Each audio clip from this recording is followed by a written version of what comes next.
आज की बात अब हर शाम सोमवार से शुक्रवार 8:30 बजे से। जो दावे ओम प्रकाश राजभर की तरफ से किए जा रहे हैं कि अखिलेश यादव की पार्टी समाजवादी पार्टी टूटने वाली है, क्या सच में ये होने वाला है? ओम प्रकाश राजभर के दावों में कितनी सच्चाई है? ये सारी बातें आगे आगे इसकी परतें खुलेंगी। लेकिन जिस तरीके से ये पूरा घटनाक्रम आज से शुरू हुआ है, पहले उसकी जानकारी आपको दे दें। जिस तरीके से ओम प्रकाश राजभर ने दावा किया कि समाजवादी पार्टी के कई सांसद बीजेपी में आने को तैयार बैठे हैं, लगभग पूरी पार्टी ही बीजेपी में आने को तैयार बैठी है, क्या ये सच में होने वाला है?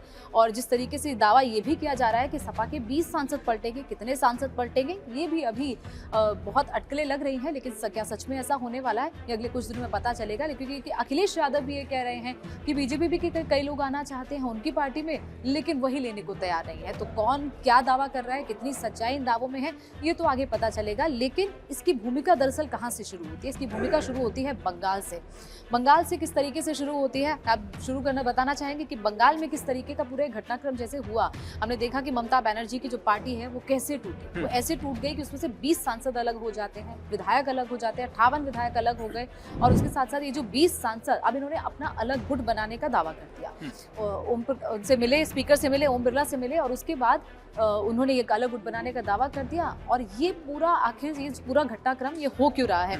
अब महाराष्ट्र की भी बात कर रहे थे, महाराष्ट्र में क्या हो रहा है? देखिए, महाराष्ट्र में क्या हुआ कि यूबीटी यानी कि 2022 में जब वो एकनाथ शिंदे अलग हुए थे और उसके बाद वो असम वाला जो टाइम चला था कि असम गए, वहां से फिर ऑपरेशन टाइगर स्टार्ट हुआ। पहले अहमदाबाद गए, पहले मुंबई से अहमदाबाद से, फिर उसके बाद गुवाहाटी चले गए। वो रिजॉर्ट पॉलिटिक्स पूरी चल रही थी। हुई और उसके बाद उद्धव ठाकरे की जो पार्टी थी वो टूट गई और महाराष्ट्र में सरकार भी गिर गई। लेकिन अब वापस से ये चीजें सामने आई है कि एकनाथ शिंदे तो साइलेंट है, लेकिन आप देखिए प्रताप राव जाधव और उनके साथ कुछ मंत्री ऐसे हैं, महाराष्ट्र सरकार के भी मंत्री है, जिन्होंने ये कहा कि यूबीटी के कई सांसद हमारे पक्ष में है। यानी कि 6 का आंकड़ा सामने आया, पहले 7 बताया जा रहा था।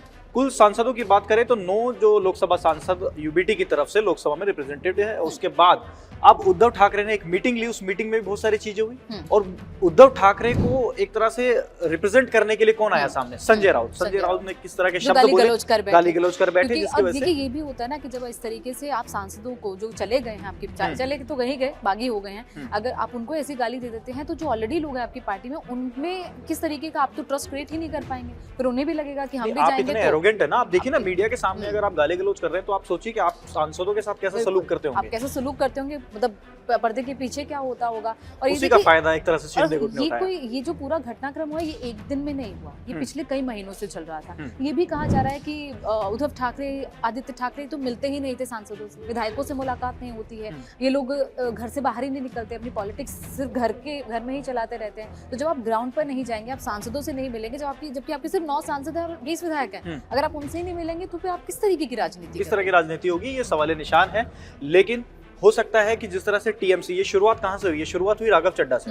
जब राघव चड्ढा अकेले नहीं लेकिन 6-7 लोगों को साथ लेकर के आ गए, उसके बाद आम आदमी पार्टी एक तरह से खत्म हुई राज्यसभा से। उसके बाद बंगाल के जब परिणाम सामने आए तो भारतीय जनता पार्टी की सरकार बनी, तो वहां पर टीएमसी। लेकिन हालांकि हमें ये भी बताना होगा कि ममता दीदी के पार्टी ने ये भी बोल दिया था कि जिसको अपनी जान बचानी है, सुरक्षित रहना है, वो पार्टी छोड़ के बीजेपी में जा सकता है।